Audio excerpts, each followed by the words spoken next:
So I'm going to tell you that we have a guest tonight on the show, and he's here in the studio with me. And I've never used these before, let me turn up his mic. And hello, David Doty. Hello, Marina. Is this working? Yeah, looks like it. Good. Speak up. Up. Excellent. Okay, so that's settled. And I have to, full disclosure, admit, David Doty's my husband, but he has a new CD, and we're going to be hearing from it tonight.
Well, okay, that was a piece from David's new album.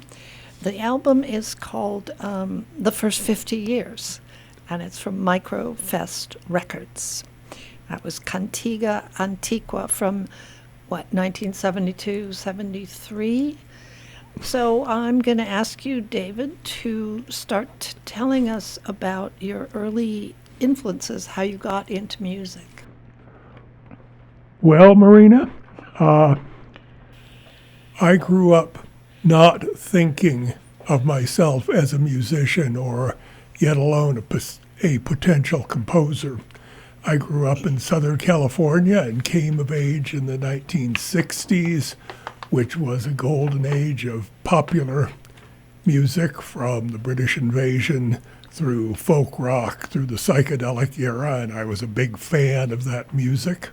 But I was not one of the guys who ran out and grabbed an electric guitar and started a band.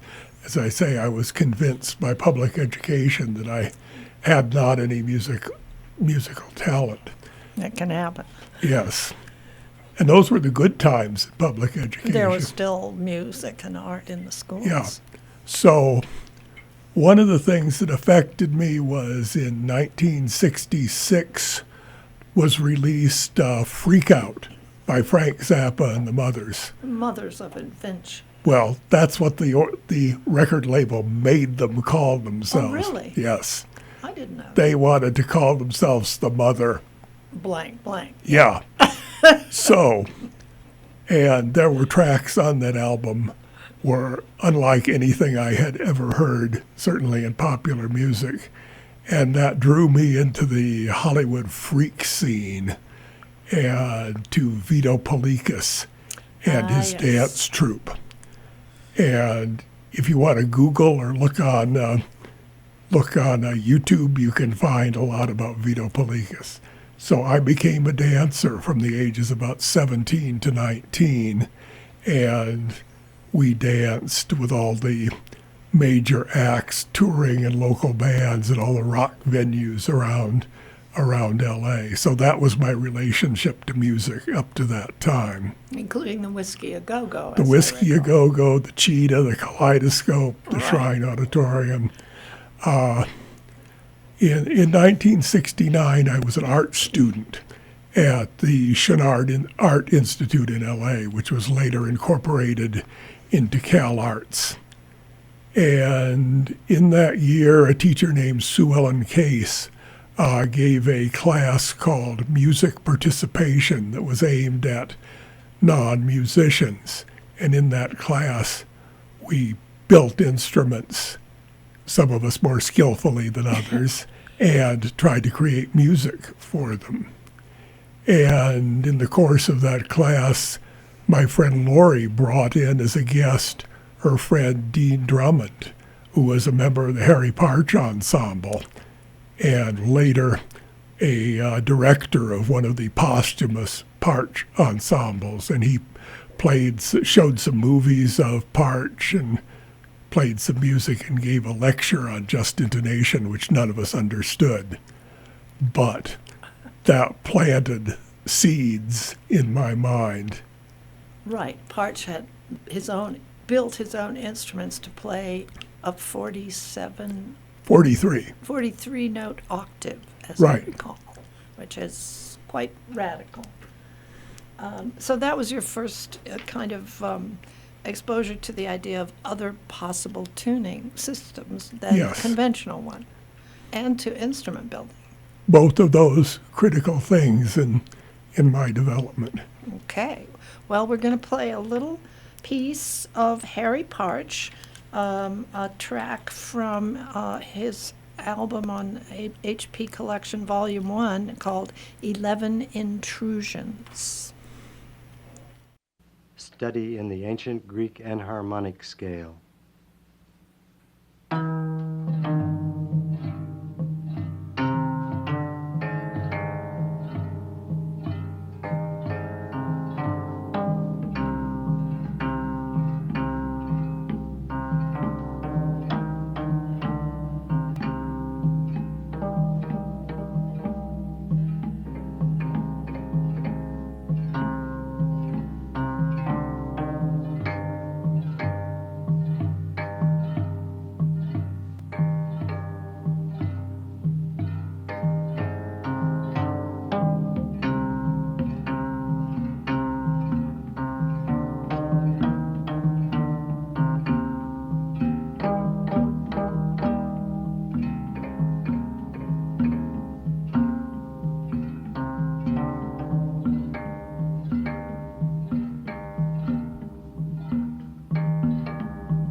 So that was a very gentle Harry Partch piece. Yes.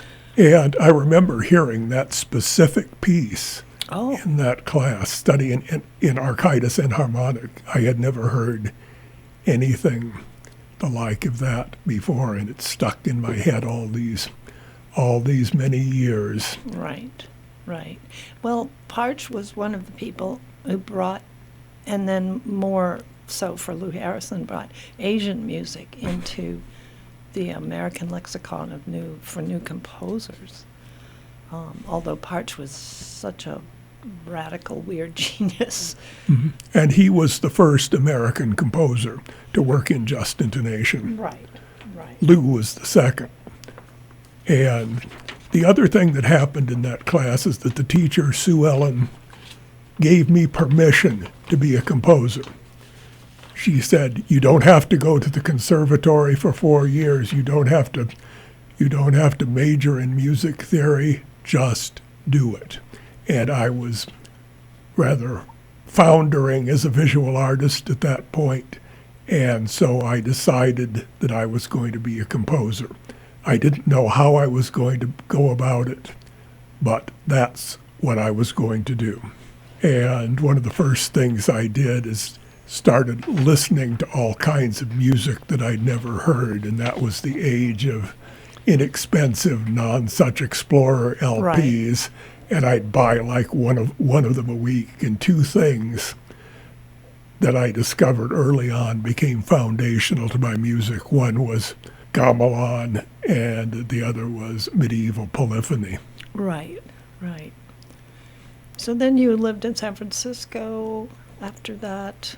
Well, in 74. In 1974, I left Los Angeles and started attending New College of California, which was then located in Sausalito. No longer extant, but right. Still influential. But these colleges move around. Yes, and I wasn't planning to study music there particularly. I was a little discouraged as a composer. But I took a music history course in my first semester there with a composer named John Dinwiddie, who was a sort of famous madman in Bay Area new music. And at some point I asked him, is there anyone else at New College who would be interested in performing new music? And he pointed me to Henry Rosenthal, who some of you may know as an independent filmmaker. But that's now. So Henry and I and our third friend, Dale Souls, got together and started a group which became known as Other Music, and which existed for about 10 years. It put out a couple of LPs and performed extensively around the Bay Area. And so that was in the spring of 75. In the summer of 75, I attended a class in Berkeley at the Center for World Music with Lou Harrison, the second just intonation composer in 20th century America, and he had a class called Intonation in World Music. So in that class, I learned enough about just intonation to start doing real useful work.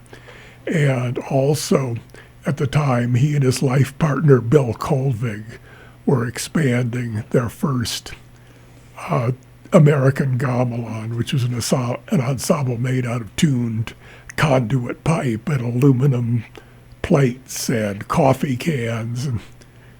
And at the end of the term, students were invited to perform in a concert in that class, and I did. So just intonation, build your own gamelan, again, foundational ideas. Right. 1975 was a watershed year. Right, founding Other Music and just intonation and seeing and building your own instruments is just like a radical way to make music. And a rather difficult one, I should add. It's like, I've known people who became computer programmers because they wanted to write their own programs to make music, and then that's another approach. Downhill from there. So let's play a little piece from Lou Harrison. This is going to be Suite for Violin and American Gamelan from his album La Koro Sutra.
you said, nobody writes melodies like Lou.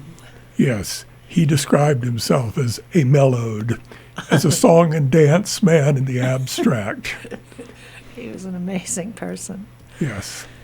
Yeah, that's beautiful. People should know Lou Harrison's work. It's not as recognized as it should be. So now we're in the mid-70s, and you learned instrument making and just intonation. So I came back to New College in the fall and to the proto-other music, and we started doing experiments in tuned metal instrument building. Initially built some simple instruments, but finally decided to build our own American gamelan, and ours was based on a just intonation scale of 14 tones per octave, and which was a scale designed by Dale Souls and myself. He initially said he wanted 30,000 tones, and I wanted 7. So 14 was a compromise. I'm not sure he was serious, but you could never tell. He was wild. Never tell whether Dale was serious or not. But in any case, we built ours was a stand-up gamelan for ease on the knees and hips of Westerners. Right. If people aren't familiar with Indonesian gamelan music, it's played sitting on the floor mostly. And it's mostly struck metal and sometimes wood instruments. Yes. And so in preparation for playing the new instruments we were building, the core members of other music went and took a course in Central Javanese court gamelan at UC Berkeley. Some of us continued to do that for several semesters. And I got drawn into traditional Javanese forms and compositional techniques and composed that way for several years. That music is on Other Music's first LP, which was called Prime Numbers. Not all of the music that I wrote was able to fit on that LP. Other people had to be included. So we're going to hear a piece that didn't go on that LP, and that's called Song of the Apostate. That's a Javanese form called a lancharan, which has 8 principal beats to a gong tone. Javanese music is divided into periods by sounding smaller or greater gongs, depending on the length of the period. And the Other Music gamelan is currently at Glendale Community College in Phoenix, Arizona, where it's used for teaching and performance. And this is the Glendale Community College Percussion Ensemble, directed by Douglas Nottingham, playing Song of the Apostate. Song of the Apostate. What did I want to add? Javanese music is generally in slendro or pelog scales, which are 5-note or 7-note scales. That's right, yes. And it's not scripted or notated in Java and Bali and other places there. They learn it like from childhood, basically. Yes, and if you're an experienced musician and you know what the balungen is of a piece, that's these 8 principal beats I was talking about, and you know how to play your instrument, then you know how your part is derived from the tones of that balungen. And so American students often learn to play by notation, but a traditional Indonesian musician just knows from the balungen tones and the kind of piece it is, what it is they're supposed to play. Right. Somewhat like a raga in India has, you've internalized it culturally and you play within it and you know what fits and what doesn't. But we Westerners need a little help. So let's hear Song of the Apostate.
That was lovely. That was David Doty's Song of the Apostate from his new album on Microfest Records.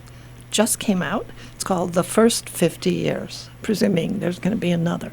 Right. Yeah. Yeah, well, hear what I'm composing when I reach 124. Okay. You just gave away your age. Well, so we've been talking. I've been speaking with David Doty here in the studio about this album, and we're going to hear some more from it. Coming up, we have to do a few announcements. So we're going to continue talking to David Doty here about his music. We heard Song of the Apostate. Let's see. I wanted to ask you about other music's continuing adventures in electronic music. Yes. Sometime around 1982 or 83, Other Music acquired a sequential Prophet 5 synthesizer. That was an important instrument in that it was the first commercially available synthesizer that had user-programmable tunings, and so was suitable for our purposes, could be tuned to our just intonation system or any scale one chose. Nowadays, that's a fairly common feature, but then it was, up to that time, it was just unattainable. Yeah, a big breakthrough at that moment.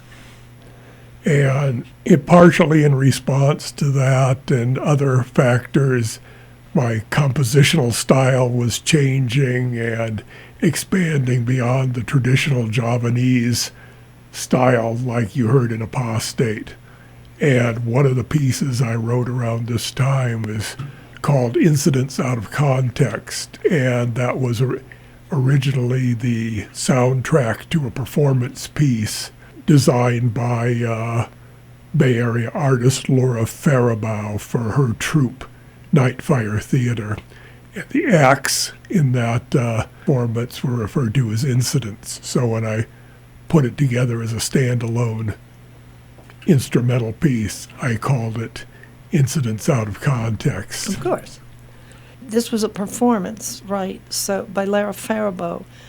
So when you did you rewrite it or just? I basically took sections out of it that I thought worked best and combined them and tightened up the arrangement. This arrangement that you'll hear is a MIDI version. They used the original piece combined Other Music Gamelan instruments and the Prophet 5 and various other acoustic and electric instruments. Had Carola Anderson's tenor saxophone played a role in this, but this is a version with samples from Other Music Gamelan and other sampled instruments. Right, that was quite a moment in the 80s when that all became possible. Incidents Out of Context.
It was also like the punk era in the Bay Area. It Yes. has a little punk in there. Yeah, well, and we had a couple of prominent punk rockers in other music. Henry Rosenthal, Yeah. who was Hank Rank, the drummer of In Crime. of Crime, and Corolla Anderson, who sang and played sax in a band called Versus. Oh, right. Yeah. So by that time, you and I knew each other. Yes. We met in the late 70s. Even though we had parallel lives in Southern California, Right. but we didn't know each other then. I even saw Vito Paulekas dancing at the Be-Ins. Uh-huh. Yes. Well, that piece reflected, among other things, my growing interest in polymeters. The basic beat of that piece is in 7/4, but there are sections where there are 4 measures of 7 against 7 measures of 4, or 3 measures of 7 against 7 measures of 3. Yow. And that's on the album Uncommon Practice, right? No, that's on this. That's on this. It's on this. It was the title track of the second Other Music LP, which was called Incidents Out Incidents. of Yeah. Context. That's what I was thinking of. I remember those. Okay, so you were writing both MIDI and for regular instruments at that point.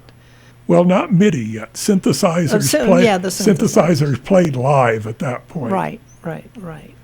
And so from Other Music stopped performing live around this time, and for the next 10 years or so, from the mid-'80s through the mid-'90s, I composed exclusively for MIDI studio instruments, and those compositions are found on my previous solo album, Uncommon Practice.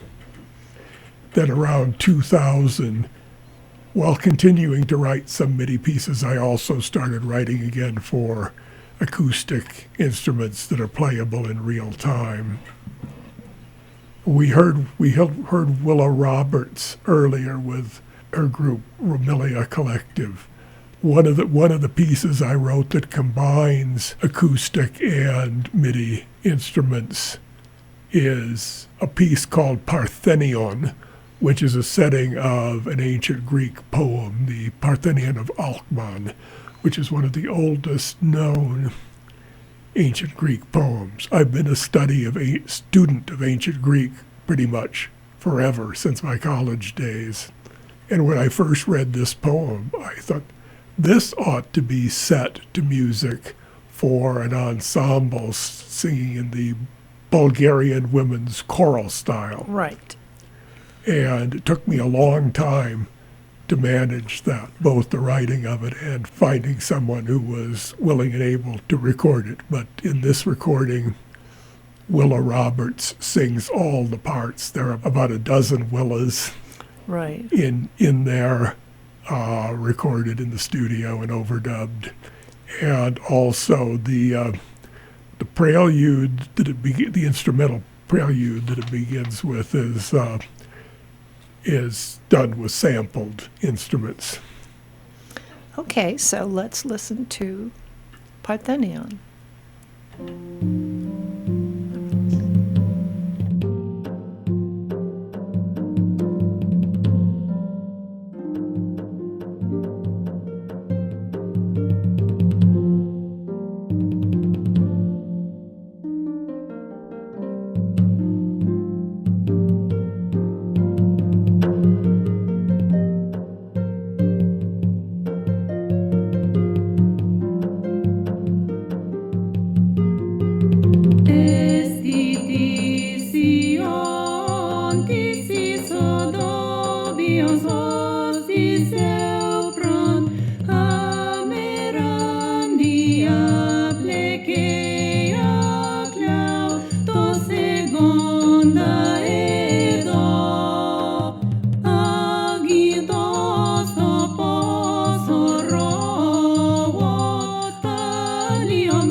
It's very beautiful. And Willa is really someone who, with the Sevka choir, and they can sing in a foreign language and learn different harmonies and tunings. Yes, and she put a lot of effort into getting the tuning right and the pronunciations of the ancient Greek. That was the first stanza. There are 4 stanzas in the piece with instrumental interludes in between.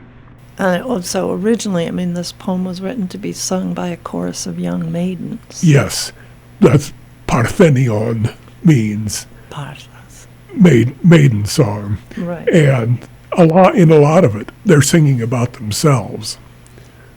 They're singing about Hagesikora, which is both a word that means leader of the chorus and is also treated as a proper name there, and her assistant Agido, and they name all the other members of the chorus at some point in the. I see. Interesting.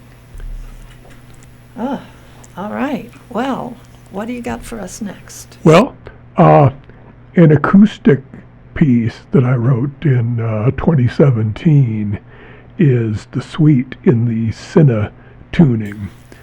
Lou Harrison, who we heard from earlier, back in the 1950s, wrote a suite of incidental music for Cornet's Cinna company, who was going to be a puppet play.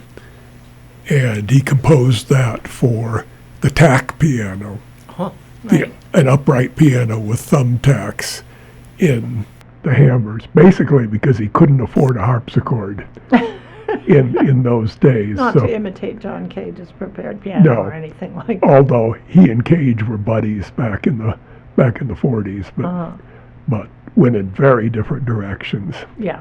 So here was this instrument with this tuning, and initially pianist Linda Berman Hall asked me to compose a companion piece that could be played with it using the same tuning.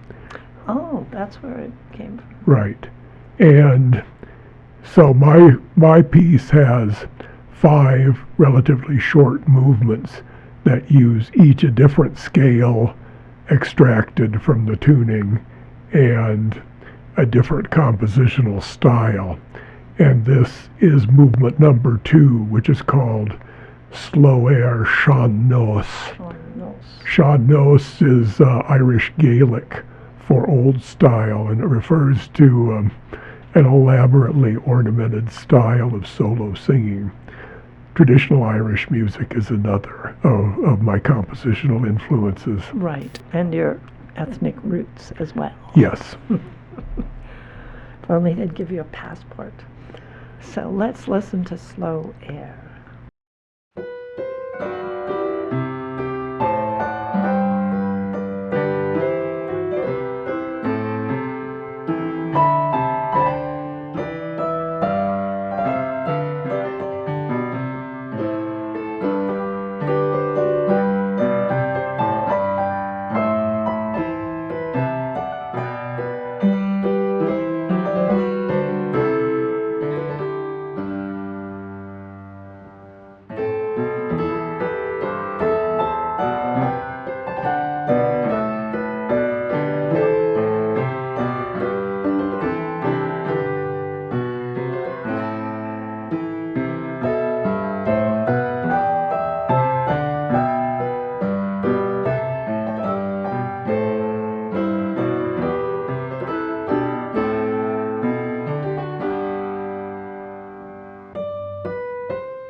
And that was Slow Air.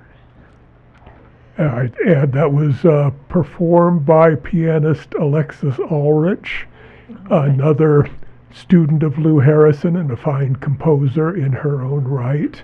Yes. And it was recorded at Harvey Mudd College in Claremont, California in 2018 during the annual Microfest festival. Microfest is both a record label and an annual festival of microtonal music in Southern California.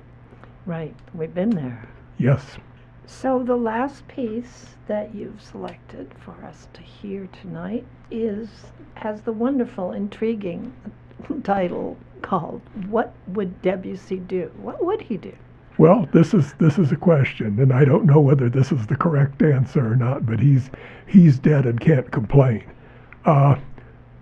This arose out of a curiosity of mine of what would happen if one used the kind of parallel harmonies that Debussy and other French Impressionist composers used and applied them to extended just intonation. And this particular piece, for all you just intonation theory buffs out there, uses a 3/7 scale. The number 3 generates perfect fifths and fourths. The number 7 generates an interval called the harmonic seventh that doesn't have an equivalent in standard Western tuning. And when you combine these, you get a system that, among other things, doesn't contain any consonant major thirds. And so no major triads, no dominant seventh type chords. So that determines the harmonic palette that's available. This particular piece uses 17 different pitches in this 2x3x7 just intonation. Okay, let's hear What Would Debussy Do from your album, The First 50 Years.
been listening to the music of David Doty. David, thank you for being here in the studio with me tonight. You're most welcome. That was fun. The memories come flooding back.